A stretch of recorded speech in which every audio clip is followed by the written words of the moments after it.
समस्त सिंधी परिवार उस वक्त आए थे जब इस देश की भूमि का बंटवारा हुआ था। लेकिन इसको ही कहते हैं कि भूमि का बंटवारा हुआ पर भक्ति का बंटवारा नहीं कर पाए। भूमि का बंटवारा तो हो गया पर भक्ति का बंटवारा नहीं कर पाए। और यही सनातनीय हिंदुओं की खूबी है कि वो कुछ दिनों के लिए भले ही विचलित हो जाए पर वो अपने मूल में कभी भूल नहीं करता है। तो हम तो पहली बार आए और समूचे भारत के सिंधियों से हमारी प्रार्थना है आप सबसे हाथ जोड़ करके कि आपका गौरव श्री बसंत शाह दरबार है। यहां पर अपनी निष्ठा और श्रद्धा खूब अनवरत बनाए रखना। और भगवान से भी हम यही प्रार्थना करते हैं कि नित्य ऐसे ही आयोजन यहां होते रहें ताकि समूचा समाज एकत्रित होता रहे और सनातन धर्म की जय जयकार होती रहे। कथा तो हम अभी वहां सुना रहे हैं। 3 दिवसीय हनुमंत चरित्र चल रहा है। आज विराम दिवस है, हमें जाना भी है, बड़े विलंब भी हो गया है।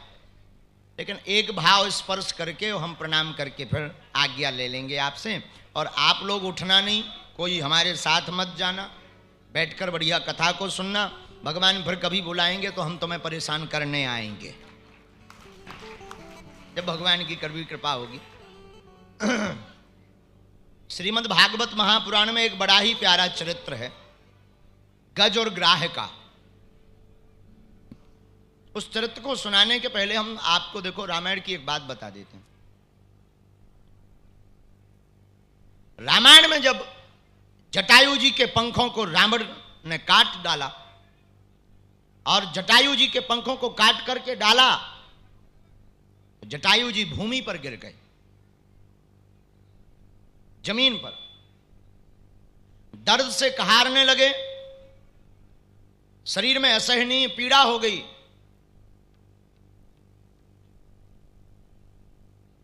और मारे पीड़ा के जटायु जी अपने मुख से राम राम राम राम राम कहते हुए भूमि पर पड़े हैं।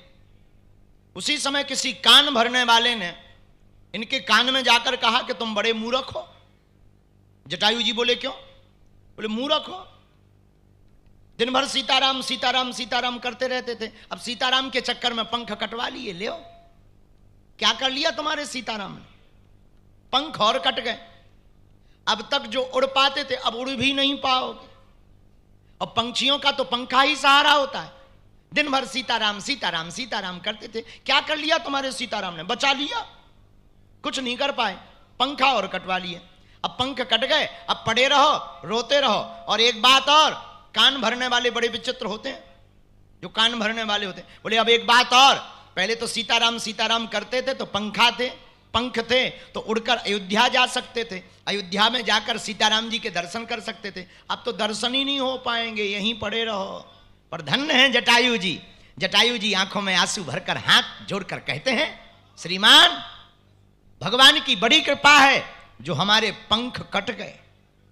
व्यक्ति चौंका, कैसा उल्टा आदमी है, एक तो दर्द से कहार रहे हैं तो व्यक्ति चौंका। लेकिन जटायु जी कहते भगवान की बड़ी कृपा है जो हमारे पंख कट गए। बोले क्यों? बोले पंख होते तो हमें उड़कर जाना पड़ता, अब पंख नहीं है तो राम जी को चलकर आना पड़ेगा। अब हमारी जिम्मेवारी नहीं, परमात्मा की जिम्मेवारी है। यही हमारे जीवन का सिद्धांत है कि हम लोग अगर साधन से चलेंगे तो साधन को पाकर के हमें परमात्मा के पास चलना पड़ेगा। अगर भागवत रूपी साधना को पकड़ लेंगे तो हमें भगवान के पास नहीं जाना पड़ेगा। ऐसे संतों को हमारे पास चलकर भगवान के रूप में आना पड़ेगा। इसलिए साधन के पीछे मत भागो। किसके पीछे भागो? बोलो बोलो। साधना के पीछे, भगवान के पीछे भागने की जरूरत नहीं है। पाछे पाछे हरि मिले कहत, पाछे पाछे हरि फिरे कहत कबीर कबीर। जो भगवान की भक्ति करता, संतों का ध्यान लगाता, अपने गुरुओं के आदर्श पर चलता, उसे भगवान के पीछे नहीं भागना पड़ता, भगवान उस भक्त के पीछे पीछे भागते हैं। बोलो सीताराम, जोर से कहो। बाकी अब कथा तो भ्राता श्री सुनाएंगे, हमारी कथा तो तुम्हें समझ में नहीं आनी है।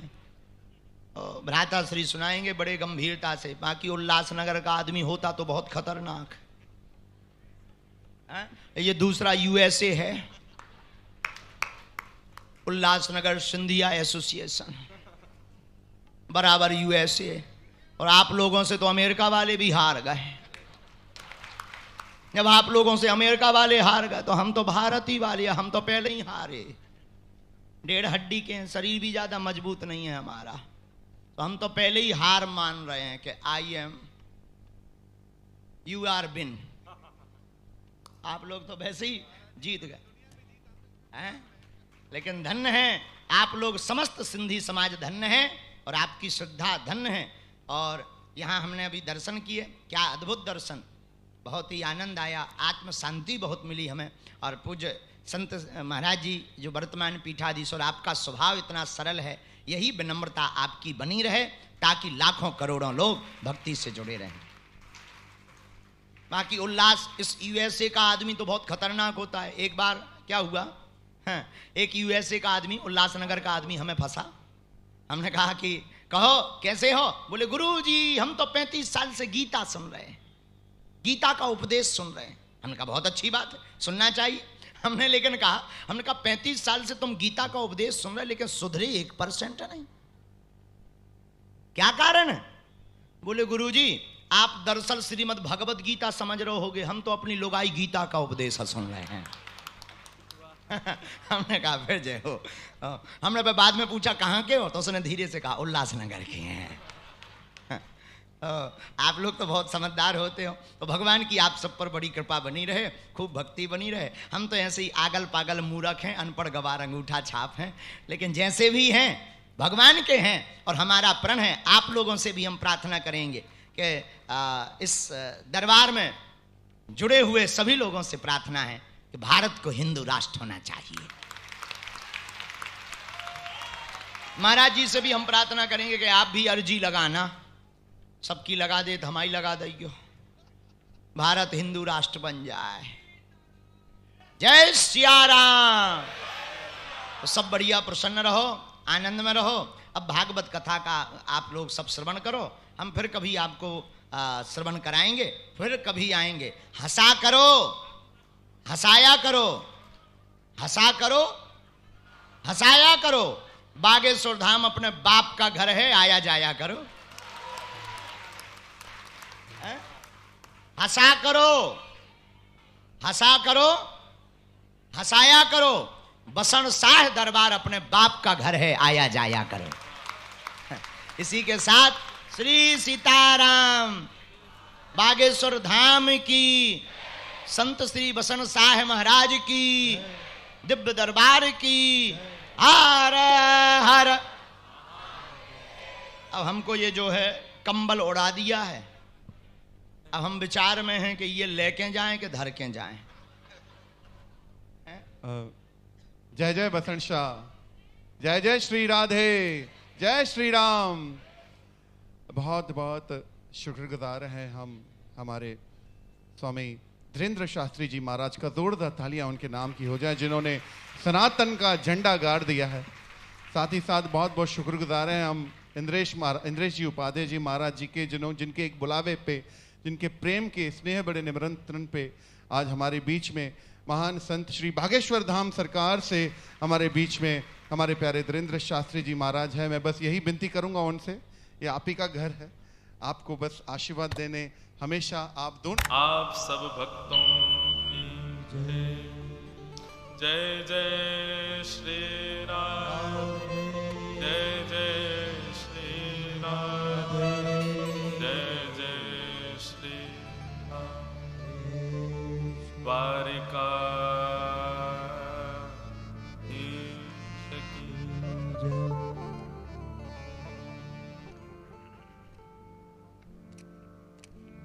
परम मंगल में परात्पर अखिलेश्वर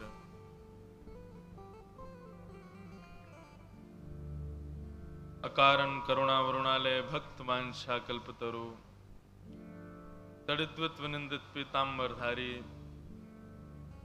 श्री बालकृष्ण लाल की वांग्मयी शब्दमयी प्रतिमूर्ति हम आप सबके मध्य में विराजमान श्रीमद् भागवत महापुराण को बारंबार प्रणाम। मंच पर विराजमान समस्त विप्रवृंद, समस्त गंधर्वजन, हमारे वर्तमान वषणशाह दरबार के गादी पर विराजमान परम स्नेही, परम उदार, परम सहज स्वभाव के धनी ऐसे हमारे साईं कालीराम जी और विराजमान समस्त वैष्णव भक्तों को बहुत बहुत प्रणाम। आप सभी वैष्णव श्रोता जनों को बहुत बहुत जय श्री कृष्ण, जय सिया राम, जय श्रीमन्नारायण, जय जय साईं वषणशाह, जय जय साईं पारूशाह। आज परम सौभाग्य महाराष्ट्र के बंबई क्षेत्र में विराजमान ये उल्लासनगर, और उस उल्लासनगर में भी अनन्य साधकों का साधना का केंद्र स्थल, भाव स्थल, और अभी जैसा महाराज जी कह के गए उनका अपना घर, ऐसा ये दिव्य वषणशाह दरबार, उसमें भी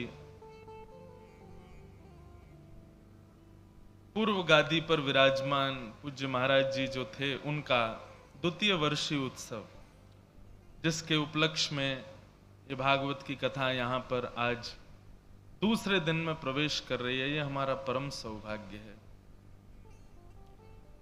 आज सौभाग्य की इस बेला में, कथा के प्रारंभ में, अत्यंत स्नेही, अत्यंत प्रेम रखने वाले दास के प्रति, और आजकल पूरे भारत के प्रेरणा के स्रोत जो बने हुए हैं, युवाओं के खूब मार्गदर्शन में लगे हैं, ऐसे बागेश्वर धाम सरकार पधारे। यह भी एक संयोग था कि मुझे यहाँ आने से 2 दिन पहले ही पता चला कि उनकी कथा है यहाँ, और ऐसा भी था कि ये कथा पहले नियोजित नहीं थी, अचानक ही हुई। तो ये भी वषणशाह जी की ही इच्छा होगी कि ये दोनों एक संग आवें। इस दरबार के समस्त संत वृंदों की, देखो कल भी मैंने कहा था कि हम मानव अपनी इच्छा से सांसारिक क्रिया कर सकते हैं, लेकिन आध्यात्मिक क्रिया हम अपनी बुद्धि से नहीं कर सकते। ये तो ठाकुर जी की कृपा से होता है, गुरुजनों की कृपा से होता है। तो ये भी एक संयोग बनाना शायद साईं की कृपा रही होगी। उन्होंने पूर्व ही ऐसा नियोजित किया होगा कि दोनों आएंगे साथ में, और ऐसा भी नहीं कि 15-20 किलोमीटर दूर, 3 किलोमीटर दूर अंबरनाथ, और वहां पर उनकी कथा। यह भी एक संयोग था जो बन गया। आज उनका भी सहज आगमन यहां हुआ, ये भी बड़े सौभाग्य की बात है। हमारे इस कथा को नियोजित कराने में जिनका बहुत बड़ा योगदान है, ऐसे हमारे वृंदावन के श्री कोकिल साईं से पधारे पुनीत साईं जी को भी बहुत बहुत प्रणाम। आप सबके मध्य में आज द्वितीय दिवस की कथा प्रारंभ करें। सीधे कथा क्रम में चलते हैं। आज कथा थोड़ी जल्दी हुई, उसके पीछे कारण था कि उनको निकलना था, तो इसलिए कथा, नहीं तो कल से तो 6 बजे ही कथा का क्रम रहेगा। परंतु एक बात आपसे हम कह दें, थोड़ा ध्यान से सुने। 6 बजे यहां इस पंडाल में आने का समय मेरे लिए है, आपके लिए नहीं। आपके लिए तो 5:30 है। ये एक क्लासरूम है, और क्लासरूम में सदैव स्टूडेंट्स को अपने टीचर से पहले आना चाहिए। तो कल से प्रयास कीजिएगा कि आप लोग 5:30 ही आ जाओ। 5:45 तक तो अपने अपने स्थान ले लीजिए। 6 बजे कथा प्रारंभ हो, तब तक आप सब व्यवस्थित हो जाओ, ऐसा आप अपना नियोजित करके आइएगा। आइए हम लोग कथा में प्रवेश करते हैं। नारद जी महाराज ने प्रश्न किया सनत कुमारों से कि महाराज, भागवत की कथा सुनने से, तानपुरा की आवाज नहीं आ रही, भागवत की कथा सुनने से कैसे कैसे प्रकार के पाप व्यक्ति के नष्ट हो जाते हैं, कृपा करके हमको बताइए। तब सनत कुमार यहां पर बता रहे हैं कि कौन कौन से प्रकार के पाप कथा सुनने से आप उससे निवृत्त हो जाओगे। बहुत ध्यान से सुनिएगा।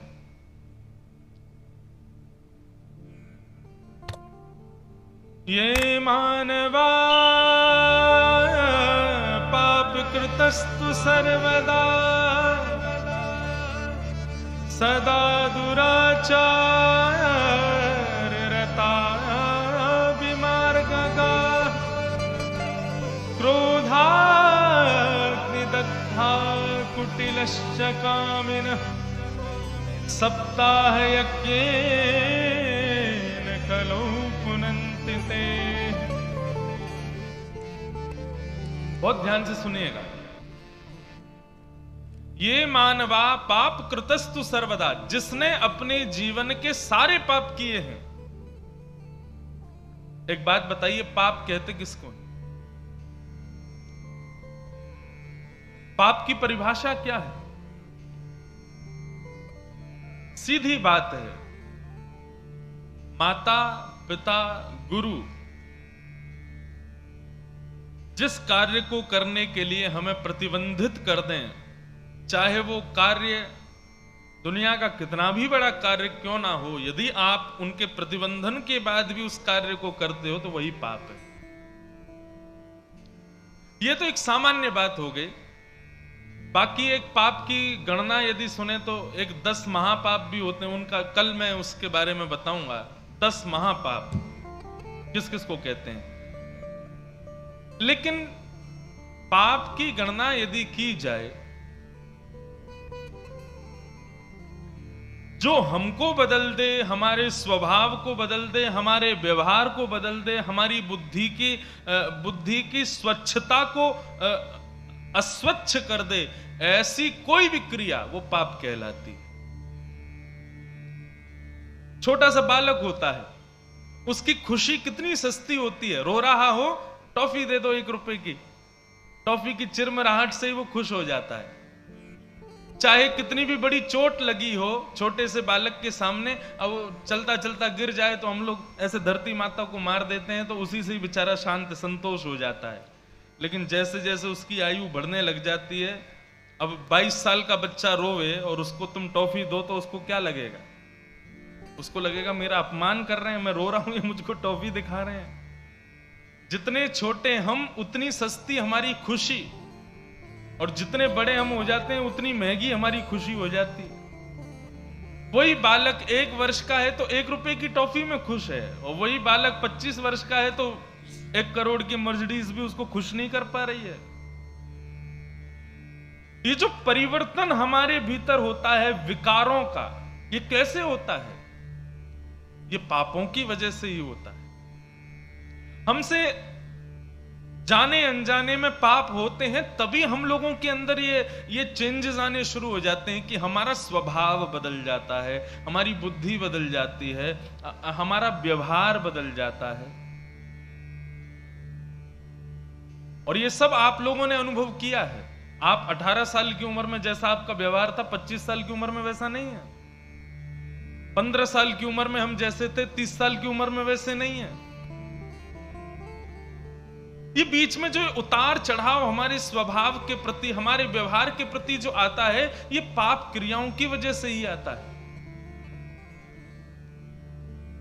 लेकिन फिर भी पूछा जाए कि पाप है क्या, तो यहां पर कुछ पाप के बारे में बताया जा रहा है, ध्यान से सुनना।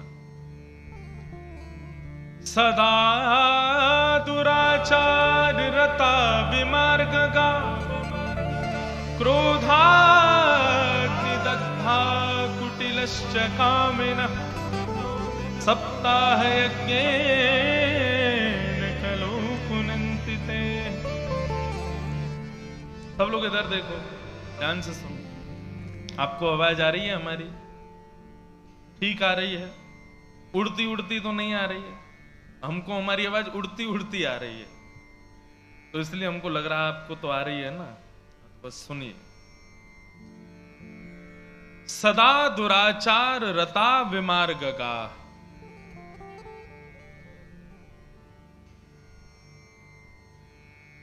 कोई दुराचारी व्यक्ति है और उसके दुराचरण को देख करके आपके हृदय में भी दुराचरण करने की इच्छा प्रकट हो रही है,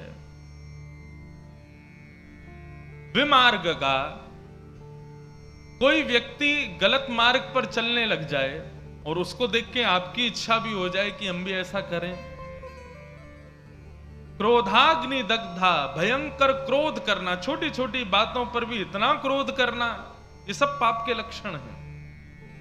कुटिलश्च कामिनः, भयंकर काम की भावना रखना, कुटिलता मन में रखना, दिखाना तो ऐसा कि हम तुम्हारा भला चाहते हैं लेकिन अंदर से उसके प्रति द्वेष की भावना रखना, ये सब पाप के स्वरूप हैं।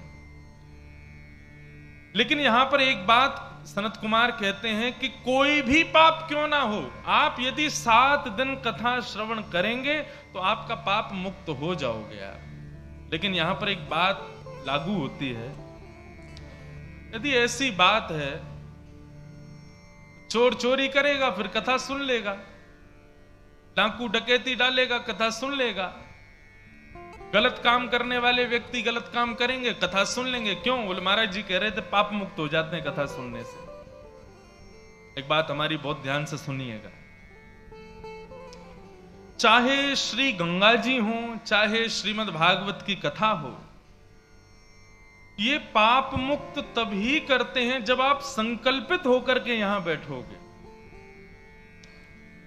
हमसे कोई पाप बनता है, हमें बहुत क्रोध आता है, हम दूषित अन्न खाते हैं, हम दूषित वस्तु का पान करते हैं, अपने सारी बातों को हृदय में धारण करके कथा में बैठिए और संकल्पित होकर के बैठिए, मैं त्याग करना चाहता हूं अपनी इस दूषितता का। और सप्ताह कथा सुनिए, 7 दिन में आप पवित्र ना हो जाएं तो कहिएगा। यही संकल्प धारण करना है जब हम गंगा स्नान के लिए जाएं। गंगा जी से पहले प्रार्थना करो, मैं कुटिल हूं, कामी हूं, क्रोधी हूं, लोभी हूं, मोही हूं, आदि आदि जो भी बात है। उसके बाद गंगा जी में प्रवेश करो, हे गंगा मैया मुझे पवित्र करो। मैं वचन देता हूं आज के बाद ऐसा नहीं करूंगा, तब गंगा पवित्र करेगी। नहीं तो ऐसे तो फिर गंगा में मछली भी जन्म लेती है, सब पवित्र थोड़ी हो जाएंगे। संकल्पित होकर के क्रिया को करना, तब पाप निवृत्त होते हैं। श्रीमद् भागवत की कथा है, सुन रहे हैं, अच्छी बात है, लेकिन कई लोग मैंने देखा है कि हर कथा में आते हैं लेकिन फिर भी उनके अंदर परिवर्तन नहीं दिखता, संकल्पित होकर के नहीं बैठते कथा में। संकल्पित होने का मतलब क्या है? दृढ़ता के साथ मुझे ये करना ही है, मैं इसी के लिए बैठा हूं, तब आप पाप निवृत्त होगे। सनत कुमार कहते हैं कोई भी पाप हो, यदि संकल्पित होकर के व्यक्ति कथा सुनने के लिए बैठ जाए तो पाप निवृत्त हो जाएगा। इस प्रकार बताते हुए श्री सनत कुमारों ने धुंधुकारी की कथा सुनाई। आत्मदेव नाम के ब्राह्मण थे, उनका पुत्र नहीं था। एक संत से जाके प्रार्थना की, संत ने फल दिया। फल तो पत्नी ने गाय को खिला दिया, लेकिन अपनी सहेली के पुत्र को अपना पुत्र मान लिया, वही धुंधुकारी हुआ। लेकिन संत की प्रसादी को गाय ने खाया तो उसके गर्भ से भी एक पुत्र जन्मा, मानवों जैसा, उसका नाम गोकर्ण रखा गया।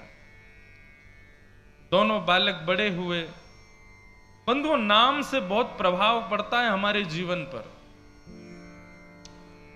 इसलिए हमारे हिंदू वैदिक सनातन धर्म में नाम बहुत सोच विचार करके और ब्राह्मणों की आज्ञा से और ठाकुर जी से संबंधी ही नाम रखना चाहिए। उसका बहुत बड़ा प्रभाव पड़ता है मानव के ऊपर। आजकल नाम बदलने की और कुछ नाम अधिक मॉडर्न रखने की एक जमाना आ गया है, लेकिन ये ठीक नहीं है। नाम तो ठाकुर जी से संबंधी होना चाहिए। आत्मदेव के 2 पुत्र हैं, एक पुत्र का नाम है गोकर्ण और एक का नाम है धुंधुकारी। तो जैसे नाम है वैसा ही गुण है। गोकर्ण जो है वो बड़ा ज्ञानी है, लेकिन धुंधुकारी महान दुष्ट है। अपने पुत्र से परेशान होकर के आत्मदेव वन में चले गए, तब वन में उनको गोकर्ण जी ने ज्ञान उपदेश दिया, और वही ज्ञान उपदेश आज की कथा का मूल सार है, इसलिए ध्यान से सुने।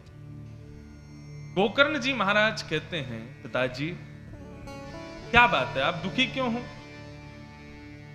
आत्मदेव जी बोले, मैं अपने पुत्र से बहुत दुखी हूं। गोकर्ण जी बोले, संसार में किसी से भी पूछो कोई सुखी नहीं है।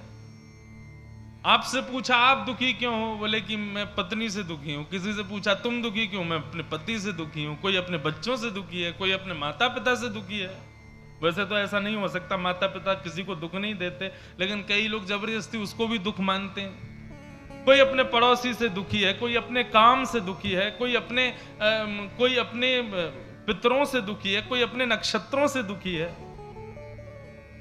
दीन कहे धनवान सुखी, धनवान कहे सुख राजा को भारी, राजा कहे महाराजा सुखी, महाराजा कहे सुख इंद्र को भारी, इंद्र कहे चतुरानन को सुख, ब्रह्म कहे सुख विष्णु को भारी, पर तुलसीदास विचार कहे हरि भजन बिना सब जीव दुखारे।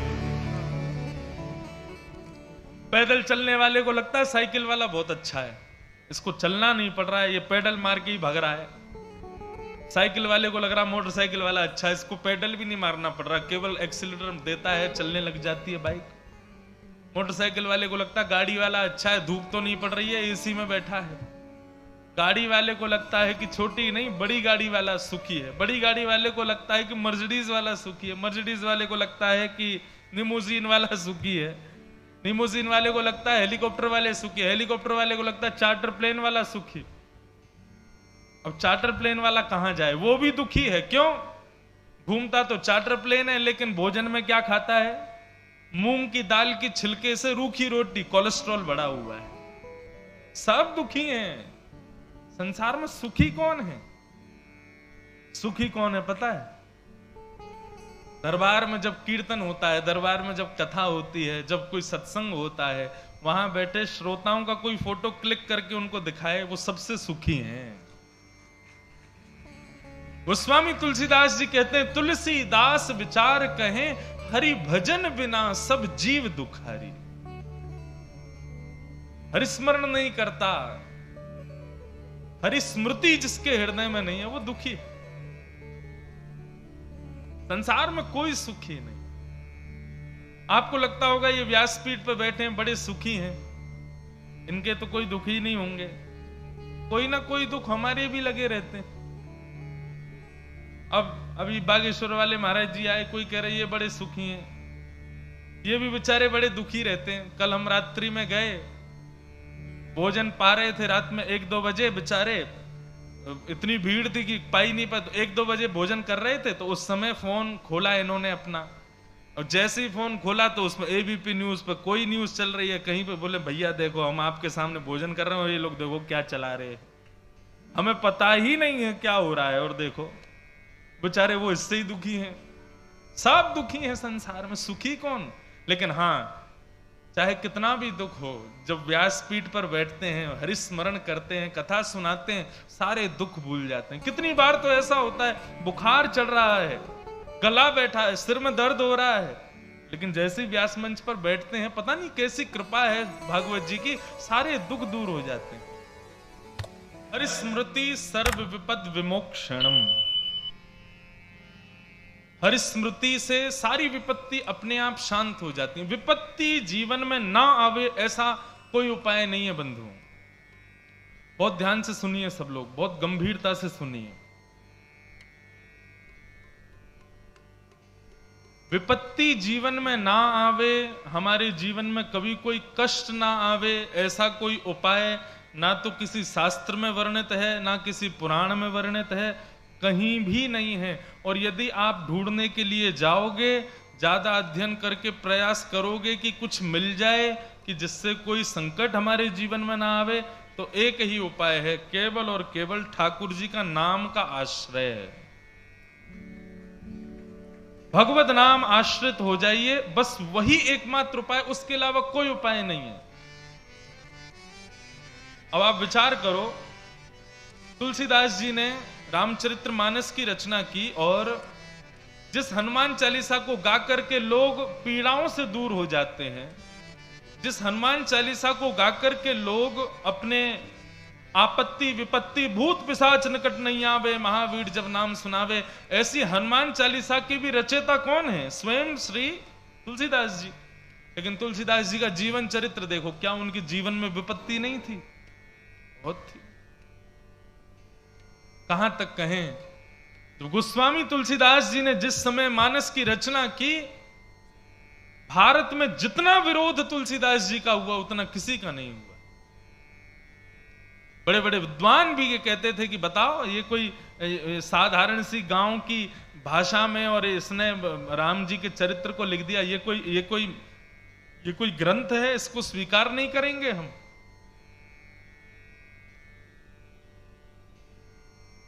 गोस्वामी तुलसीदास जी अपनी मानस को लेकर के काशी विश्वनाथ भगवान के पास गए और जाकर के गर्भगृह में रात्रि शयन के समय पर मानस को वहीं रख दिया, ठाकुर जी के पास में, विश्वनाथ भगवान के पास में, और हाथ जोड़ करके कहा, हे विश्वनाथ भगवान, मैंने किसी मानव को रिझाने के लिए इस ग्रंथ को नहीं लिखा है। स्वांतः सुखाय तुलसी रघुनाथ गाथा, मैंने अपने आप को प्रसन्न करने के लिए लिखा है, मैं किसी को खुश नहीं करना चाहता, लेकिन अपनी प्रसन्नता के लिए मैं चाहता हूं कि आप एक बार स्वीकृति प्रदान कर दें कि मैंने जो रचना की है ये उचित है कि नहीं। मेरी कोई काबिलियत नहीं कि मैं लिख सकूं, लेकिन फिर भी मेरे अंदर जो जो भाव आते गए मैं लिखता गया हूं।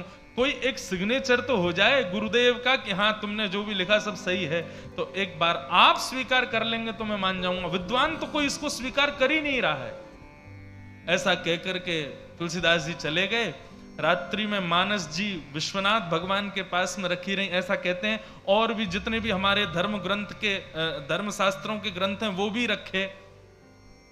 प्रातः काल जब ब्रह्म मुहूर्त में कपाट खोले तो सारे ग्रंथ नीचे, सबसे ऊपर मानस रखी थी, और उस मानस पर काशी विश्वनाथ भगवान का सिग्नेचर है। वो सिग्नेचर ये है, सत्यम शिवम सुंदरम। सत्यम शिवम सुंदरम कोई गीत नहीं है, ये काशी विश्वनाथ भगवान ने हस्ताक्षर किया रामचरितमानस के ऊपर कि आपने जो लिखा है हे तुलसीदास जी सत्यम, बिल्कुल सत्य है। दूसरा लिखा शिवम, शिवम का अर्थ होता है कल्याणकारी। इसको जो पढ़ेगा, जो इसके आश्रय में आएगा उसका कल्याण हो जाएगा, शिवम। और आपने जितनी भी इसमें कथाओं का वर्णन किया है वो कैसी हैं? बोले सुंदरम, सत्यम शिवम। कहने का अभिप्राय बंधुओं, यदि आप ये सोच रहे हो कि संकट हमारे जीवन से चला जाए, कभी नहीं जाएगा। और अब अगली बात कह दूं, घोषणा कर दूं, तो कभी दरबार में गुरुदेव से और अपने ठाकुर से कभी ये प्रार्थना करना भी मत कि हमारे संकट दूर हों। संकट दूर कराने की इच्छा रखना केवल उस प्रकार है कि बालक विद्यालय जाता है और अपने टीचर से कहता है पढ़ा तो दीजिए लेकिन मेरा एग्जाम कभी मत लेना। बिना एग्जाम दिए बच्चा ठीक है पैसे वैसे दे के पास तो हो जाएगा, लेकिन स्थिति क्या होगी? पढ़ा लिखा अंगूठा टेके ही रहेगा वो जीवन भर। जीवन में कभी कोई उपलब्धि प्राप्त नहीं कर पाएगा, उन्नतियों को प्राप्त नहीं कर पाएगा। हमारी बात बहुत गंभीरता से सुनिएगा।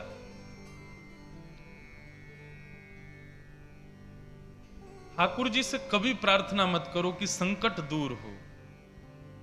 अपने गुरुदेव से कभी प्रार्थना मत करो कि हमारे संकट दूर हो।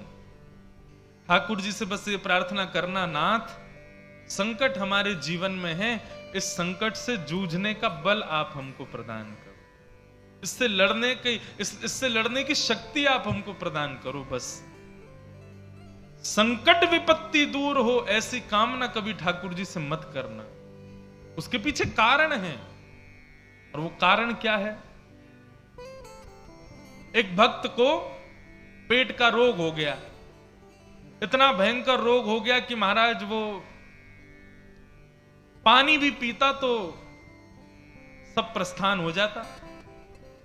लेकिन उस भक्त का नियम था, वो जगन्नाथ भगवान के दिन में 8 बार दर्शन करता था, लेकिन पेट के रोग की वजह से मंदिर ही नहीं जा पा रहा था।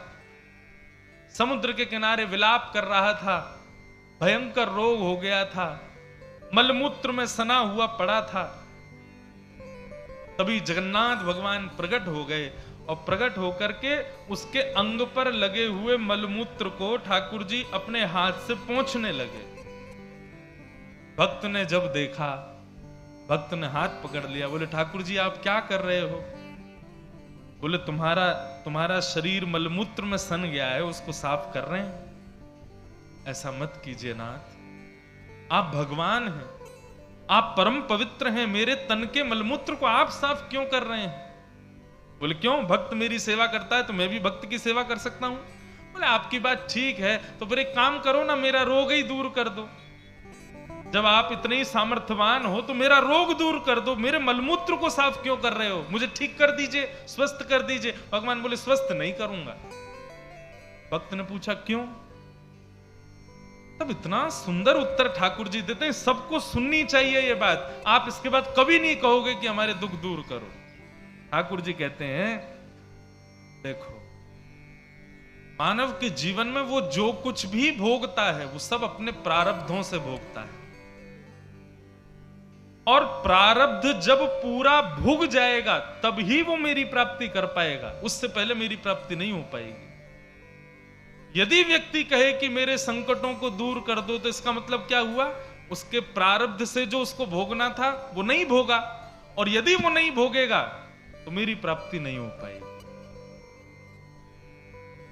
भगवान कहते हैं अभी यदि मैंने तुम्हारा रोग ठीक कर दिया तो प्रारब्ध तुम्हारा इकट्ठा रहेगा, आज नहीं तो कल, कल नहीं तो अगले जन्म में भोगने के लिए तुमको आना पड़ेगा। क्योंकि ये तो संसार का नियम है, जब तक हमारे पाप पुण्य दोनों हम भोग नहीं लेंगे तब तक हमको वैकुंठ नहीं मिलेगा। जब दोनों शून्य नहीं हो जाएंगे जब तक, तब तक ठाकुर जी नहीं मिलेंगे। और इसको शून्य यदि करना है तो आपको अपना प्रारब्ध भोगना तो पड़ेगा। इसलिए ठाकुर जी कहते हैं प्रार्थना ये करो कि बल मिले, ये मत करो कि दुख दूर हो, संकट दूर हो। स्वामी विवेकानंद तो कहते हैं कि यदि किसी व्यक्ति के जीवन में संकट नहीं आते तो ऐसा व्यक्ति विचार करे कि वो वास्तव में जी रहा है कि नहीं जी रहा है। और मैं तो अपनी कथाओं में कहा करता हूं, किसी के जीवन में संकट आ जाए ना तो थोड़ा सा मुस्कुरा जाना। क्यों? ठाकुर जी की नजर है आप पे, इसीलिए आपकी परीक्षा हो रही है। और जिनकी कभी परीक्षा नहीं होती तो समझो ये बैक बेंचर्स हैं। जैसे क्लास में पीछे बैठने वाले बच्चे होते हैं ना, टीचर ना उनको डांटता है ना उनसे कुछ कहता है, बोले क्यों, ये पढ़ते लिखते तो है नहीं, पीछे ही पड़े रहो तुम। तो इसलिए संसार में जिनको दुख नहीं मिलता उनको ये समझ लो इन पे ठाकुर जी कृपा ही नहीं है, इनको ठाकुर जी ने छोड़ रखा, बोले तुम्हारे कुछ हो नहीं सकता, तुम पापी हो। लेकिन जिसको समय समय पर पीड़ा हो जाए, जिसको बात बात पर कोई ना कोई परीक्षा भोगनी पड़े, तो समझ जा रहा कि ठाकुर जी की हम पे दृष्टि है, इसीलिए बार बार कुछ ना कुछ होता रहता है। संसार एक दुखालय है और यहां हम दुख ही भोगने आए हैं, उससे हम बच नहीं सकते।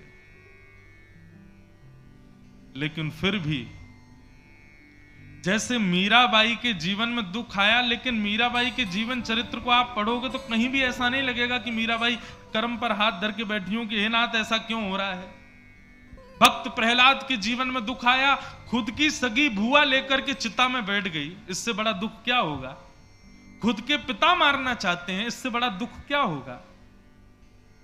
लेकिन ऐसे प्रहलाद भी कभी चिंता करके बैठे हो, ऐसा कहीं नहीं लिखा। इसके पीछे कारण क्या है, वही कारण यहां बता रहे हैं, और ध्यान से सुनिएगा। कि देहे स्थिमां सरुधिरे भिमतिं त्यजत्वं जाया सुतादिषु सदा ममतां विमुञ्च पश्यानिशं जगदिदं क्षणभङ्गनिष्ठम् वैराग्य राग रस को भव भक्ति निष्ठ। बहुत ध्यान से सुनो।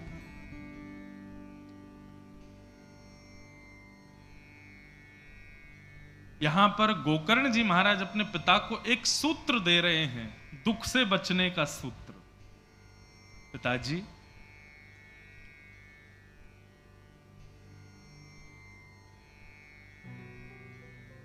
दुख से कैसे निवृत्त हुआ जाए? तो कहते हैं दुख जीवन में आने के दो कारण होते हैं, पहली तो अहमता और दूसरी ममता। पहला दुख का कारण है अहमता और दूसरा दुख का कारण है ममता। बहुत सावधानी से सुनो, पानी सबके पास आ जाएगा। आप लोग यहां देख के कथा सुनो। आप लोग वहां पानी वाले उनको देखने लग जाते हैं तो मेरे को प्यास लगने लगती है, तो आप इधर ही देखो, कथा सुनो। दुख के दो कारण हैं, इसको अपने हृदय पटल में लिख लीजिएगा। पहला दुख का कारण है अहमता और दूसरा दुख का कारण है ममता। अहमता किसको कहते हैं? अहमता कहते हैं अभिमान को। अहमता सदैव खुद में होती है और ममता सदैव दूसरों में होती है। ये दो ही दुख के कारण हैं। यदि व्यक्ति इन दोनों से बच जाए तो उसको कभी दुख का अनुभव नहीं होगा। पहली बात तो पिताजी, अहमता का त्याग करें। हम अभिमान करते हैं, किस चीज का अभिमान? मैं सुंदर हूं, मैं अच्छा गाता हूं, मैं अच्छा नाचता हूं, मैं अच्छा बोलता हूं, मैंने ये किया, मैंने इतने पैसे कमाए, मैं ऐसी जगह जॉब करता हूं, मेरे पास ये गाड़ी, मेरी पत्नी ऐसी, मेरे बच्चे ऐसे, मेरा परिवार ऐसा, मैं ऐसा। रूप का अभिमान, बुद्धि का अभिमान, यौवन का अभिमान, घर का अभिमान, संपत्ति का अभिमान, पुत्र पुत्री का अभिमान, पत्नी का अभिमान, परिवार का अभिमान, जाति का अभिमान, ये सारे अभिमान दुख के कारण होते हैं।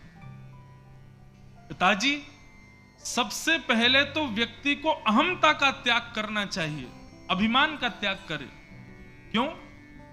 वो जिस रूप का अभिमान कर रहा है, आप विचार करके बताइए, कोई सुंदरता का अभिमान करे, कितने दिन सुंदर बना रहेगा? 10 साल, 15 साल, 20 साल, एक समय आएगा उसको देख करके भी लगेगा कि बताओ किसी समय में ये सुंदर था, लेकिन अब देखो इसकी स्थिति क्या हो गई। आपके बगल वाले नगर में तो इसी के ही पैसे खर्च किए जाते हैं कि हम जीवन भर सुंदर ही बने रहें। हमारे पूज्य पिताजी महाराज कहते हैं कि जो माताएं बहनें होती हैं ना, वो अपनी आयु 10-15 साल कम ही बताती हैं बड़े होने के बाद भी। एक बार महाराज जी अमेरिका गया मैं, तो वहां पर भी सिंधी परिवार थे, उन्होंने कथा कराई। तो एक माता जी एक दिन सिंधी कढ़ी बना के लाई, और माता जी की उम्र होगी लगभग 60 वर्ष, लेकिन वो बनके ऐसे रहती थी जैसे कि 22 वर्ष। बाल बाल बिल्कुल जो है बढ़िया। अब क्या बताएं, उसका रूप का वर्णन तो नहीं कर सकते हम, लेकिन ऐसी थी। तो जैसे ही वो आई, तो वो मेरा शुरुआती दौर था। अब तो कोई मिले तो या तो माता जी कहते हैं या बहन जी कहते हैं। तब गलती से मेरे मुंह से आंटी निकल गया। वो ना माता जी ना तो कथा में आई और ना फिर मुझसे मिलने आई। तो मैंने एक दिन पूछा, मैंने कहा भैया वो एक माता जी एक दिन सिंधी कढ़ी बना के लाई, वो आई क्यों नहीं, पूछो। तो फोन करवा के पूछा तो बोली वो नाराज हो गई है कि ये पंडित जी जो कथा करने आए, इन्होंने हमको आंटी कैसे बोल दिया। तो जिनसे हमने फोन करवाया, मैंने कहा उनकी उम्र कितनी? बोले महाराज जी सब दुखी हैं, उम्र तो उनकी 60 साल है, लेकिन हम सबको उनको बहन जी बोलना पड़ता है या फिर उनका नाम लेके बुलाना पड़ता है। उनको अच्छा नहीं लगता कि कोई उनको आंटी कहे। किस बात का अभिमान करते हैं हम? आज सुंदर हैं, कल नहीं रहोगे। आंखों पे पड़ेगा जाला, नाक से बहेगा नाला, लाठी से पड़ेगा पाला, जरा जिंदगानी का। एक दिन सबकी स्थिति ऐसी हो जानी है, तो फिर अभिमान क्यों? अभिमान आप तब कर सकते हो कि आप अपने रूप से कह दो अब सदा सर्वदा तुम सुंदर बने रहना, कभी कुरूप मत होना। मानेगा आपकी? नहीं मानेगा। बालों से कहना अब हम डाई नहीं करेंगे, अब तुम काले ही बने रहना, नहीं मानेंगे, काले हो जाएंगे। अपनी चमड़ी से कह दो तुम सदैव वैसी कसी रहना, कभी झुर्रियां नहीं पड़नी चाहिए, नहीं मानेंगी, एक दिन झुर्री पड़ जाएंगी। हड्डियों से कह दो तुम सदैव स्वस्थ रहना, लेकिन एक दिन लड़खड़ाई जाएंगी। जब ये शरीर आपकी मानता ही नहीं है तो फिर इस पर अभिमान क्यों? ये शरीर आपके वश में ही नहीं है तो फिर इसका अभिमान हम क्यों करते हैं? एक पंक्ति है, बहुत प्यारी पंक्ति है।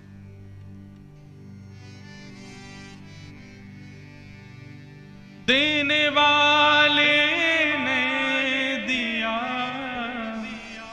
वह भी दिया किस शान से,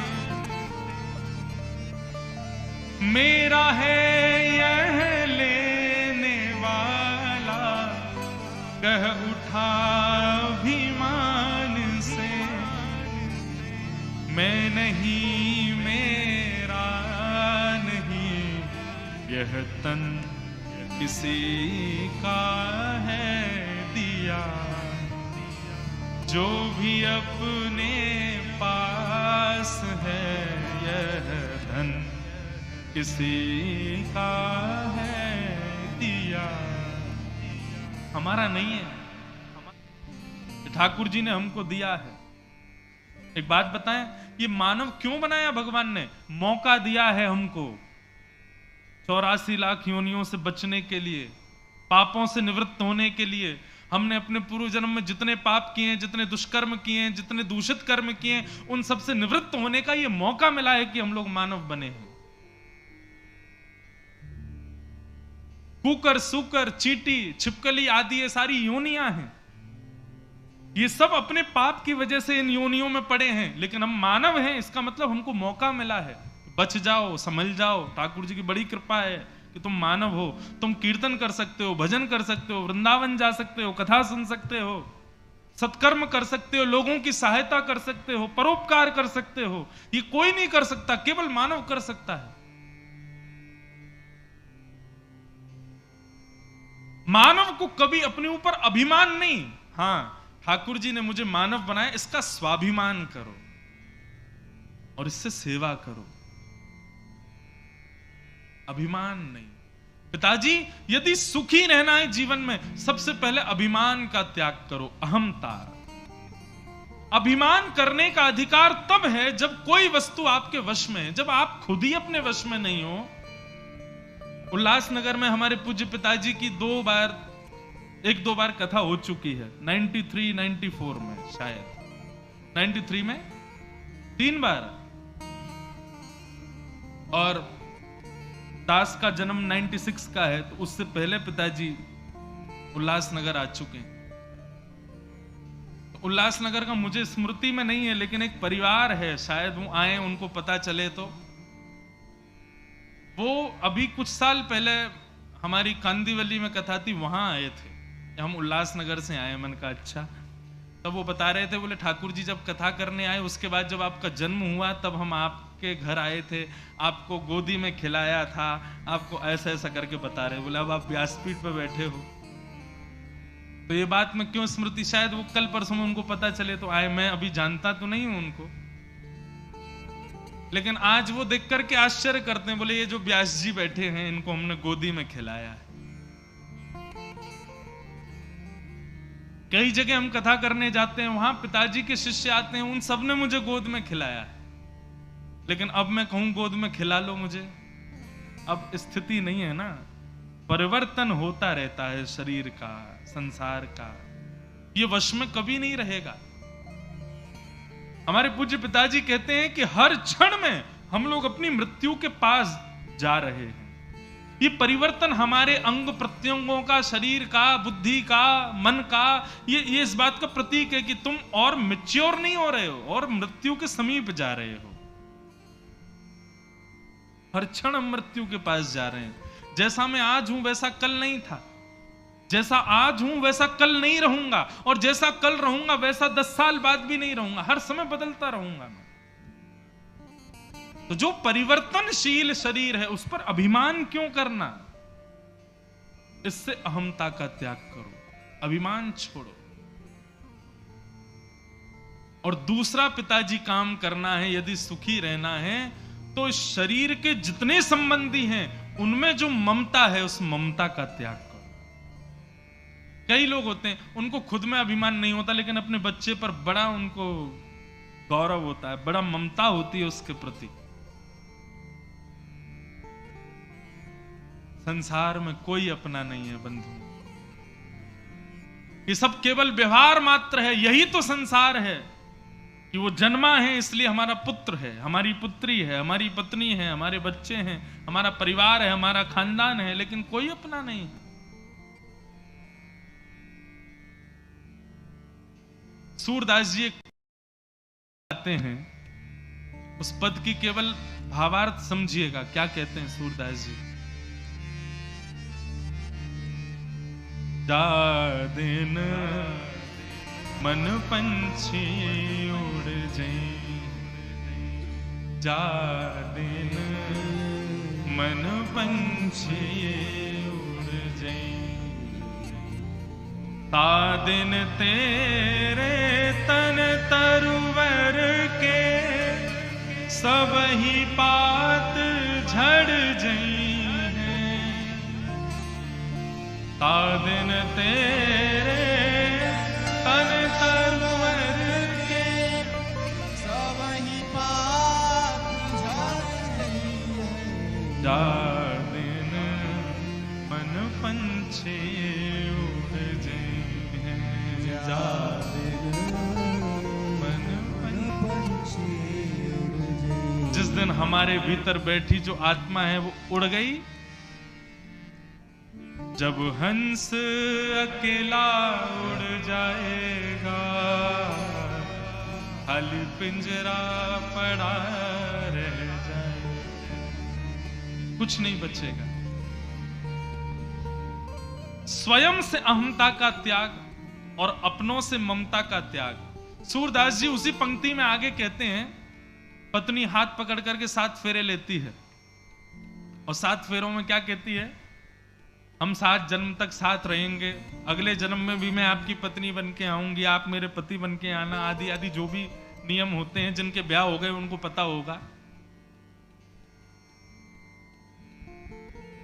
लेकिन सूरदास जी कहते हैं, जा प्रियतम सो प्रीत घनेरी, सो देख डर जई है।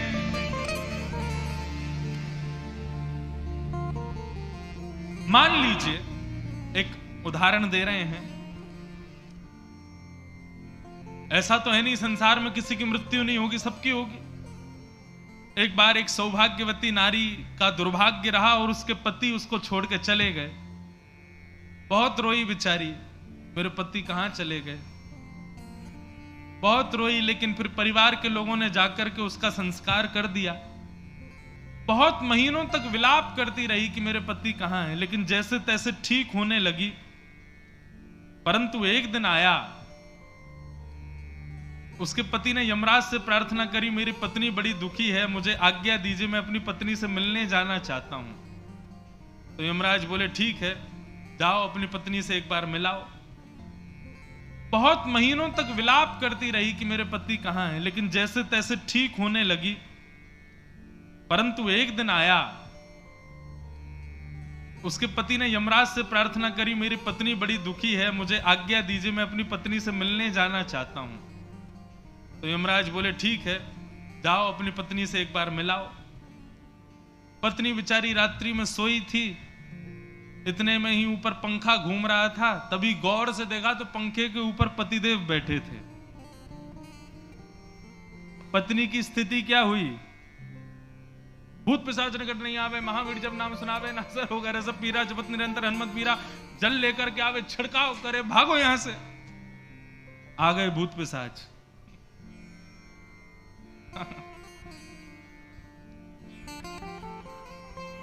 पत्नी घबरा गई उसको देख करके, पंडित जी के पास गई, महाराज मेरे घर में आकर के कुछ करिए। बोले क्यों? बोले हमारे पतिदेव की मृत्यु हो गई है, इतने महीने पहले, इतने साल पहले, वो कल पंखा पे लटके दिखाई दिए रात को हमको। सूरदास जी कहते हैं, जा प्रियतम सो प्रीति घनेरी, मृत्यु के बाद सो देख डर जई हैं। तो फिर ये ममता किससे कर रहे हो आप? मृत्यु होने के बाद पत्नी, बच्चे, खानदान, परिवार सब रो भले ही रहे हैं, लेकिन यदि आप दोबारा उठ के बैठ गए ना तो सब भाग जाएंगे वहां से, क्योंकि उस समय भय लगता है कि अब तो ये चला गया, अब नहीं आ सकता। और यदि चमत्कार से आ भी गए तो सब भय के मारे भाग जाएंगे।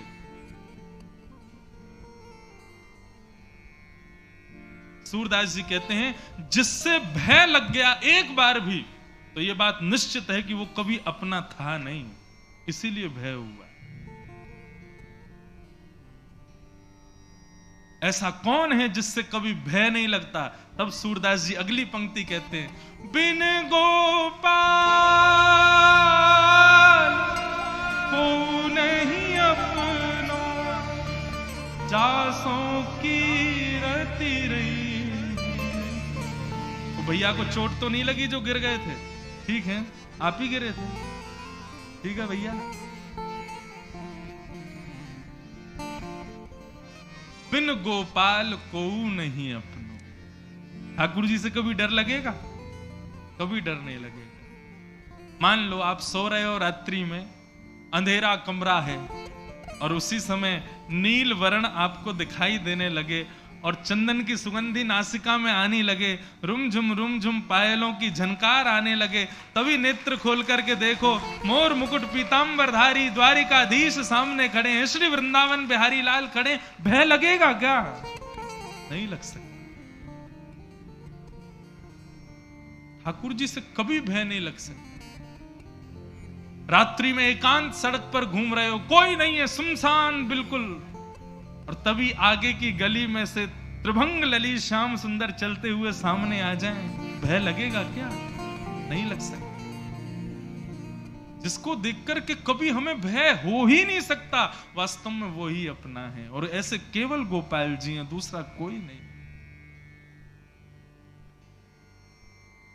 इसलिए यहां श्री गोकर्ण जी महाराज कहते हैं, पिताजी ममता करनी है तो केवल गोपाल जी से करो, और अहंकार करना है तो केवल मैं गोपाल जी का भक्त हूं इस बात का करो, और सब अहमता ममता छोड़ दो। व्यक्ति जीवन में कभी दुखी नहीं होगा।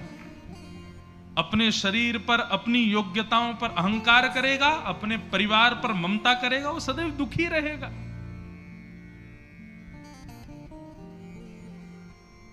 इस प्रकार श्री गोकर्ण जी महाराज ने पिताजी को ज्ञानोपदेश किया, और ज्ञानोपदेश करने के बाद में श्री गोकर्ण जी महाराज ने सदगति को प्राप्त किया। आत्मदेव जी सदगति को प्राप्त हुए।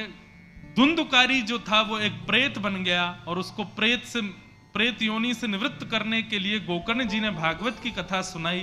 तत्पश्चात धुंधुकारी प्रेत योनि से मुक्त हुआ। ऐसे भागवत के इस महात्मा को हम प्रणाम करते हुए भागवत के प्रथम स्कंद में प्रवेश करते हैं। सब लोग मेरे साथ 2 बार 3 बार कहेंगे, ओम नमो भगवते वासुदेवाय।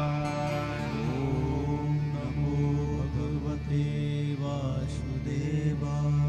ओम नमो भगवते वासुदेवाय। ओम नमो भगवते वासुदेवाय। ओम नमो भगवते वासुदेवाय। ओम नमो भगवते वासुदेवाय। श्रीमद्भागवत महापुराण की जय। भागवत का महात्म्य यहाँ विराम हो गया। अब भागवत का प्रथम स्कंद यहां से प्रारंभ, मूल भागवत अब प्रारंभ होंगी। अभी तक हम महिमा सुन रहे थे भागवत जी की, अब यहां से भागवत जी प्रारंभ हो रही हैं। भागवत का मंगलाचरण 3 श्लोकों में हम लोग श्रवण करेंगे। भागवत का प्रथम श्लोक, कि जन्माद्यस्य अतोऽन्वयादितरतः चार्थे स्वविज्ञस्य स्वराट तेने ब्रह्म हृदय आदि कवय मुह्यन्ति सूरयः तेजो वारिमृदां यथा विनिमयो यत्र त्रिसर्गो मृषा धाम्ना स्वेन सदा निरस्तकुहकं सत्यं परम धीमहि। भागवत का प्रथम श्लोक। श्रीमद् भागवत में 18,000 श्लोक हैं और उन 18,000 का सर्वप्रथम श्लोक यही है। भागवत का पहला श्लोक है तो बड़ा गरिमावंत होगा, बड़ी इसकी महिमा होगी। पहली रचना है, क्या बात है, ध्यान से सुनिएगा। श्रीमद् भागवत के प्रथम श्लोक में ना तो किसी देवी को वंदना की, ना किसी देवता को वंदना की, ना किसी गुरु को वंदना की। 33 करोड़ देवताओं में से किसी को भी वंदन नहीं किया। भागवत के प्रथम श्लोक में ऐसे को वंदन किया जिसके वंदन से सबको वंदन हो जाएगा। मानव को वंदन, देव को वंदन, पशु को वंदन, पक्षी को वंदन, पृथ्वी को वंदन, भूमंडल को वंदन, सबको वंदना कर दी एक ही श्लोक में। ऐसा क्या बोल दिया? सूरदास जी, श्री भगवान वेदव्यास जी की लेखनी है। वेदव्यास जी लिखते हैं, सत्यम परम धीमहि। इस संसार में जो कुछ भी परम सत्य है मैं उसको प्रणाम करता हूं। ये व्यास जी की लेखनी कितनी विशाल है। यहां किसी देवी देवता का नाम नहीं लिखा कि कहीं एक का लिखूंगा तो दूसरा नाराज ना हो जाए। परम सत्य जो है मैं उसको प्रणाम करता हूं। अब परम सत्य ढूंढते रहो कौन है, सभी परम सत्य हैं। हम भी अपने आप को परम सत्य मानते हैं, जीव भी अपने आप को परम सत्य मानता है, पक्षी भी अपने आप को परम सत्य मानता है, संसार का हर अस्तित्व अपने आप को परम सत्य मानता है। सबको वंदन किया भागवत में। ऐसा भागवत का प्रथम श्लोक, सत्यम परम धीमहि, हम सबको वंदन करते हैं। अब भागवत का दूसरा श्लोक, ये बहुत जरूरी है सुनना। वैसे तो भागवत में कुछ भी ऐसा नहीं है जो सुनना जरूरी नहीं है, लेकिन किसी किसी बात पर ज्यादा ध्यान देना है। इस पर आपको बहुत ध्यान देना है। क्यों? यहां पर 4 बात बताई जाएंगी: विषय, अधिकारी, संबंध और प्रयोजन। हमारी कथा में एक बात है बंधु, हम बाहर की बातें बहुत कम करते हैं, हम कथा ज्यादा करते हैं। इसलिए आप ध्यान पूर्वक केवल सुनते रहें। विषय, अधिकारी, संबंध और प्रयोजन। सबसे पहली बात, भागवत का विषय क्या है। दूसरी बात, भागवत का अधिकारी कौन है, कौन डिजर्व करता है भागवत को। और तीसरी बात, भागवत का संबंध क्या है। हम कथा सुनेंगे, 7वें दिन हमारे साथ हम किसके हो जाएंगे, हमारे जीवन में परिवर्तन क्या आएगा। और चौथी बात, भागवत का प्रयोजन क्या है, क्यों हो रही है भागवत की कथा, क्यों हमारे कालीराम साईं जी और भारत के जितने भी श्रेष्ठ जन है वो भागवत की कथा क्यों कराते हैं, उसका प्रयोजन क्या है। ये चारों बातें इस श्लोक में वर्णित हैं, इसलिए ध्यान से सुनिएगा। सबसे पहली बात, भागवत का विषय क्या है। तो धर्म प्रोजित कैतवोत्र परमो, सुनने वाले के हृदय में परम धर्म का बीज बोना, ये भागवत का विषय है। यहां पर जितने भी श्रोता बैठे हैं उन सबके हृदय में परम धर्म का बीज अंकुरित करना, यह भागवत का विषय है। अब परम धर्म किसे कहते हैं? 2 बात, धर्म और परम धर्म। धर्म किसे कहते हैं? अपने शरीर के पोषण के लिए आप जो कुछ भी करते हो वो सब धर्म कहलाता है। सुबह उठते हो धर्म है, स्नान करते हो धर्म है, वस्त्र पहनते हो धर्म है, दफ्तर जाते हो काम करने के लिए धर्म है, मेहनत करके पैसा कमाते हो धर्म है, दाल रोटी खाते हो धर्म है, रात्रि में सोते हो सब धर्म है, बच्चे का ध्यान रखते, बेटी का विवाह करते, पत्नी से प्रेम रखते, ये सब धर्म है, कुटुंब का पोषण करते, ये सब धर्म है। एक बात, आपसे कोई पूछे धर्म की परिभाषा क्या है, आप बहुत बसण शाह दरबार बहुत जाते हो, कथाएं सुनते हो, इतने मंदिरों में जाते हो, धर्म के बारे में जानते तो हो कि धर्म कहते किसको हैं, बताओ। एक डेफिनेशन बताओ धर्म की। धर्म की बात जब आती है तो लोग मजहब को नाम देने लगते हैं, लेकिन मैं अपनी कथाओं में कहा करता हूं धर्म का मतलब मजहब नहीं होता। हमारी क्रियाएं हमारे धर्म को जन्म देती है। हमारी क्रिया जिससे सब संभल जाएं, परिवार संभल जाए, मित्र संभल जाए, पड़ोसी संभल जाए, हमारा देश संभल जाए, राष्ट्र संभल जाए, पूरा विश्व संभले हमारी किसी क्रिया से, मैं खुद संभला रहा हूं अपने किसी कर्तव्य से, वो सब धर्म है। धार्यते इति धर्म। धर्म का मतलब क्या होता है? कटोरा। कटोरा समझते हैं? कटोरा जानते हैं? आपकी सिंधी में कटोरा किसको क्या बोलते हैं? कटोरा को कटोरी का बड़ा रूप कटोरा। वो कटोरा जो है समझ लो यही धर्म है। उसमें दाल डाल दो, खीर डाल दो, खिचड़ी डाल दो, रोटी डाल दो, कड़ी डाल दो, सबको धारण कर लेता है। जो सबको धारण कर ले, फैलने ना देवे, वही धर्म है। हमारी ऐसी क्रियाएं जिससे सब संभल जाए, वो धर्म है। लेकिन यहां बात हो रही है परम धर्म की। अब परम धर्म किसे कहते हैं? धर्म और परम धर्म में अंतर क्या है? शारीरिक पोषण, मानसिक पोषण जिन क्रियाओं से होता है उसको कहते हैं धर्म, लेकिन आत्मा का पोषण जिस क्रिया से होता है उसको कहते हैं परम धर्म। आप लोग यहां कथा सुन रहे हो, 5:30 बजे से बैठे हो, यहां पर आपके पेट तो भर नहीं रहा, आपको आराम तो मिल नहीं रहा, आप रिलैक्स तो हो नहीं रहे हो, आपको शारीरिक कोई भी आपका पोषण नहीं हो रहा है, लेकिन फिर भी आप प्रसन्नता से एक डट होकर के बैठे क्यों हो? क्योंकि आपकी आत्मा पोषित हो रही है। यही परम धर्म है। एक टक यहां बैठने का कारण क्या है आपका? क्योंकि आप अंदर से पोषित हो रहे हो।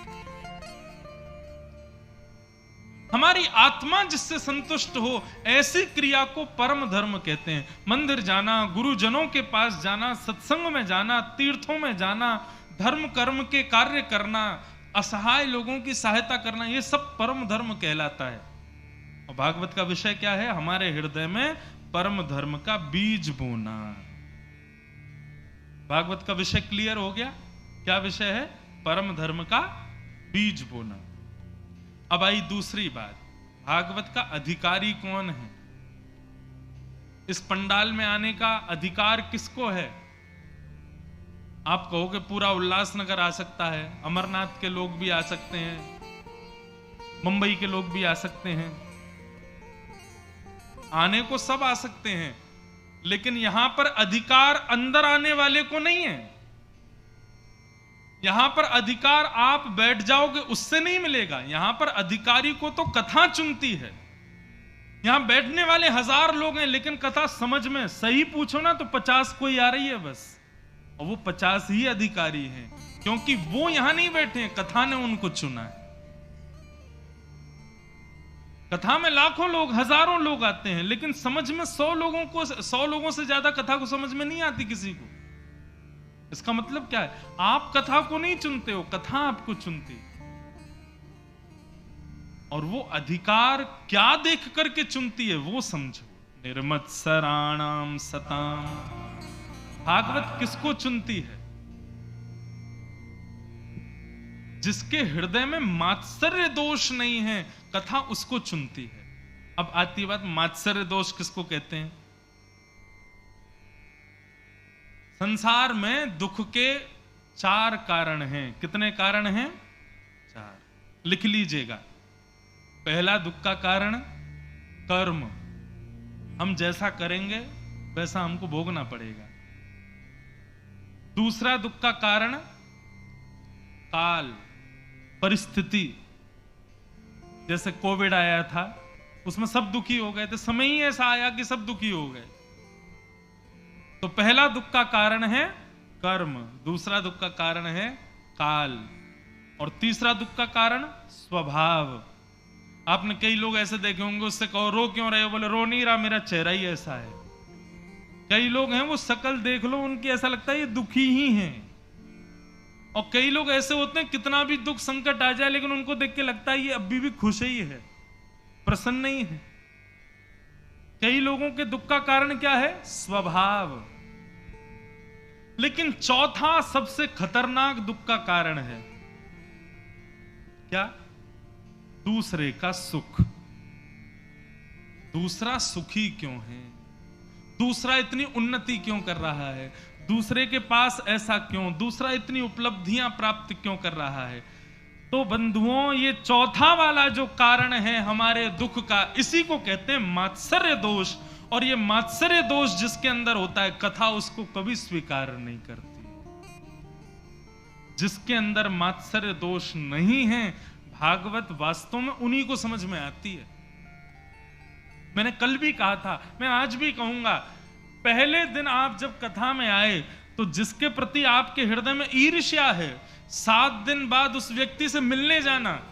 यदि 7 दिन बाद आपकी ईर्ष्या नष्ट हो जाए तो समझना आपने कथा सुनी है, और 7 दिन बाद भी ईर्ष्या ही हो रही है ना, तो समझना अभी और कथा सुननी है हमको, अभी और चिकित्सा करानी है हमको। जिसको देख करके नेत्र शिकारी हो जाते थे, उसको देखने के बाद नेत्र पुजारी हो जाएं तो समझना कथा सुनी है हमने। भागवत पुजारी बनाती है, शिकारी नहीं बनाती।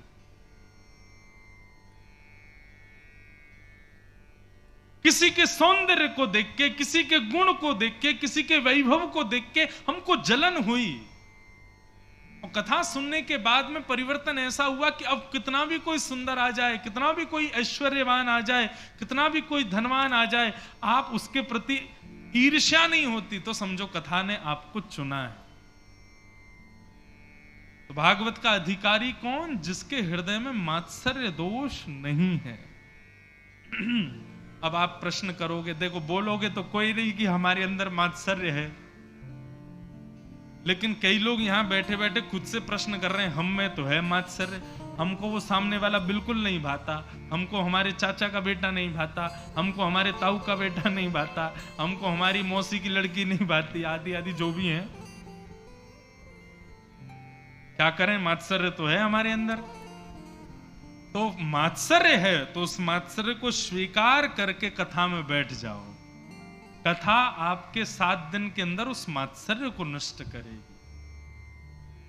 अधिकारी बनाएगी। जो अधिकारी हैं वो कथा को समझ पाएंगे, और जो अनधिकारी हैं वो 7 दिन में अधिकारी बन जाएंगे। ये भागवत की कृपा है। तो भागवत का विषय हमारे हृदय में परम धर्म का बीज बोना। भागवत का अधिकारी कौन? जिसके हृदय में मात्सर्य दोष नहीं है। अब तीसरी बात, भागवत हमारा किससे संबंध कराती है? कई लोग कथाएं अपने अपने स्वार्थ के लिए कराते हैं। कई पॉलिटिशियंस कथा इसलिए कराते हैं क्योंकि उनको वोट चाहिए होता है। कई सामान्य लोग इसलिए कथा कराते हैं ताकि नगर में हमारा नाम हो जाए। कई लोग कथा इसलिए कराते हैं ताकि हमारे पितृ मुक्त हो जाएं। कई लोग कथा इसलिए कराते हैं ताकि हमारे घर में संतान नहीं है, कथा होने के बाद कृपा हो ठाकुर जी की संतान हो जाए। आदि आदि लोगों के अपने अपने भाव होते हैं कथा कराने के पीछे। लेकिन एक बात आपसे हाथ जोड़ के कह दें, और जो लोग लाइव सुन रहे हैं उनसे भी कह दें, कथा कराने का केवल एक ही उद्देश्य होना चाहिए। इस कथा के पीछे हमारा एक ही संकल्प होना चाहिए कि इस कथा के पुण्य से केवल और केवल इस जीवन में मृत्यु से पहले एक बार हमारे नेत्रों के सामने नंद नंदन प्रकट हो जाएं और हम उनका दर्शन करें। बाकी और कोई कामना नहीं होनी चाहिए कथा के बदले। एक बार कहीं कथा हो रही थी तो एक माता जी आई मंच पे और मेरे को बोली, महाराज जी ये नारियल दे दिया हाथ में। मैंने कहा इसका क्या करूं? बोले इसको भागवत जी के इसके चौकी के नीचे रख दो। मैंने धर दिया। मैंने कहा अब? बोले 7 दिन आप कथा सुनाओ, 7 दिन बाद मेरी बहू को दे देना। मैंने क्या होगा? बोले हमारे घर संतान होगी। मैंने कहा मैया तुमने संतान की जगह गोपाल जी मांगे होते तो इस नारियल से गोपाल जी जरूर मिल जाते थे। ये जितने तोने टोटके और जितने नियम हम अपने घर को बढ़ाने में करते हैं, इतने नियम इतने टोने टोटके यदि ठाकुर जी की प्राप्ति के लिए करो तो आनंद आ जाए। हमारे बागेश्वर धाम वाले आए थे तो हम मिलते रहते हैं दोनों, तो कभी चर्चा होती। अब अभी अंतरंग बात है, सबके मध्य कहने की नहीं है, लेकिन वहां नियम है, वहां वो नारियल चढ़ाते हैं, लाल कपड़े में बांध के लोग अर्जी लगाते हैं। एक दिन आप ले गए, बोले आप भी अर्जी लगाओ। मैंने कहा हमारी अर्जी लगा दो कि हमारे श्याम सुंदर हमको मिल जाएं, बस एक बार नेत्रों के सामने प्रकट हो जाएं, बस यही अर्जी लगा दो हमारी। कहीं पर नियम होता मां धागा बांध दो, लोग धागा बांधते हैं, कहीं फीता बांधते हैं, कहीं अपने कलावे खोल के बांध देते हैं। ना जाने कितने नियम, सारे नियम करो। मैं आपको छूट दे रहा हूं व्यासपीठ से, जहां पर जितने टोने टोट के बताए जाते हैं सब करे आओ, लेकिन सबके पीछे कारण केवल और केवल श्याम सुंदर की प्राप्ति। मतलब ये तो वही हुआ कि आपके दर्द तो पेट में हो रहा था, लेकिन आप दवाई सिर दर्द की खा रहे हो। श्रीमद् भागवत आपके सांसारिक दर्दों की पीड़ा की दवा नहीं है। श्रीमद् भागवत तो केवल कृष्ण प्राप्ति कराने की औषधि है। लेकिन लोग इस औषधि का सेवन अपने पितरों की मुक्ति के लिए, हाँ ये बात ठीक है, पितृमुक्त हो जाते हैं कथा कराने से, लेकिन मैं ऐसा मानता हूं जो लोग पितृमुक्ति के लिए कथा कराते हैं, मैं उनसे एक बात पर्सनली कहता हूं, भैया आप कथा कराओगे उसके बाद पितृमुक्त होंगे ऐसी बात नहीं है। मुझे तो ऐसा लगता है कि कथा कराने वाला जो परिवार है ना, उसके पितृ मुक्त हो चुके हैं, तभी उसको प्रेरणा मिली कि वो कथा करा रहा है। कथा कराने के बाद में पितृ मुक्त होंगे तो फिर बहुत छोटी बात हो गई। ये तो मुझे तो ऐसा लगता है हमारे पितृ मुक्त हो गए, वो गए ठाकुर जी के पास, बोले भैया हम मुक्त हो गए, हमारे बालकों को इतना बल दो ठाकुर जी कि वो आपकी कथा करा सकें। उनकी कृपा से ही कथा होती है। कथा कराने के बाद पितृ मुक्त नहीं होते, पहले ही हो जाते हैं। कथा कराने के बाद कोई आपके कार्य सिद्ध होंगे ऐसी बात नहीं है। आपने कथा करा ली, कार्य जो आपके लिए उचित होगा वो अपने आप सिद्ध हो ही जाएगा। लेकिन एक बात बता दें, हम कथा कराई, आपने पितृ मुक्त हो जाए, हमारे घर में बालक हो जाए, हमारे ये हो जाए वो हो जाए, सारी कामनाओं के प्रति कथा करा दी, सब पूर्ति हो जाएगी, लेकिन ठाकुर जी नहीं मिलेंगे। लेकिन ठाकुर जी की प्राप्ति हो जाए इस भाव से कथा कराई या कथा सुनी, सारे काम अपने आप बन जाएंगे। इसलिए एक ही दिन निकला है, ज्यादा लेट तो नहीं हुए हो आप लोग। आज ही दृढ़ संकल्प कर लो कि हम ये कथा इसलिए सुन रहे हैं कि कभी उल्लासनगर की गलियों में श्याम सुंदर हमको भी दिख जाए। इस कथा के बदले केवल हमको यही चाहिए, किसी दिन वसण शाह दरबार में आमे गैयाओं की सेवा कर रहे हों, तभी देखें कि उन गायों के पीछे नन्हे से गोपाल जी छुपे हुए खड़े हैं, तभी दिख जाए हमको। कभी हम वसण शाह दरबार में अपने गुरुदेव को प्रणाम करें, नीचे झुके थे तो गुरुदेव थे, लेकिन प्रणाम करके देखा तो श्याम सुंदर खड़े। कभी ऐसी कृपा हो हम पर। आज ही संकल्प ले लीजिए और इन्हीं कामनाओं से अब आगे की कथा सुनिएगा, आपके कार्य सिद्ध हों, सफल हो जाएं। तो 3 बातें हो गई, पहला विषय, दूसरा अधिकारी, तीसरा संबंध। भागवत हमारा किससे संबंध कराती है? श्याम सुंदर से। श्री कृष्ण फिर हमारे हो जाते हैं, रघुनाथ जी फिर हमारे हैं। बंधुओं एक बात सदैव याद रखिएगा, मैं व्यासपीठ से कहा करता हूं,